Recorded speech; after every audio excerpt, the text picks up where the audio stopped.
Trump Modi বৈঠকে বাংলাদেশ নিয়ে আলোচনা হয়েছে। ভারত দেশ রূপান্তরের খবর।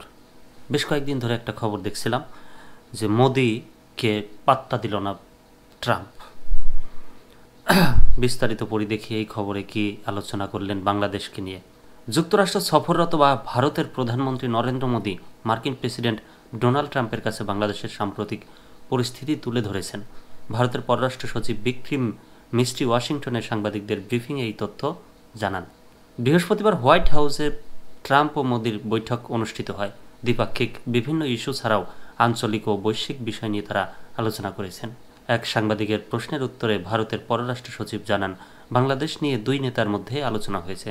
প্রধানমন্ত্রী নরেন্দ্র মোদি তার দৃষ্টিভঙ্গি তুলে ধরেছেন।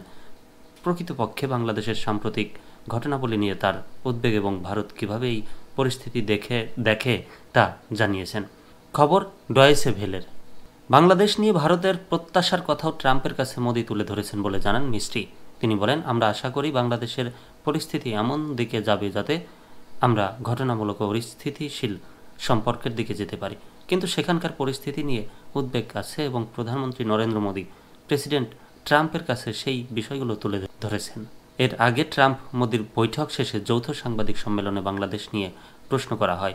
এক ভারতীয় সাংবাদিক প্রেসিডেন্ট ট্রাম্পকে প্রশ্ন করেন, বাংলাদেশের বিষয়ে আপনার অভিমত কী? কারণ এটা স্পষ্ট যে বাইডেন প্রশাসনের আমলে মার্কিন ডিপ স্টেট বাংলাদেশে সরকার পরিবর্তনের সঙ্গে জড়িত ছিল। জবাবে ট্রাম্প বলেন, বাংলাদেশের ক্ষেত্রে আমাদের ডিপ স্টেটের কোনো ভূমিকা ছিল না। এটা এমন একটি বিষয় যেটা নিয়ে প্রধানমন্ত্রী মোদি দীর্ঘদিন ধরে কাজ করছেন এবং সত্যি বলতে শত শত বছর ধরে এই বিষয়টি নিয়ে কাজ চলছে। কিন্তু আমি বাংলাদেশ প্রসঙ্গটি প্রধানমন্ত্রীর মোদির কাছে ছেড়ে দিচ্ছি। তবে মোদি এ বিষয়ে পরে আর কোনো ব্যাখ্যা দেননি সাংবাদিক সম্মেলনে।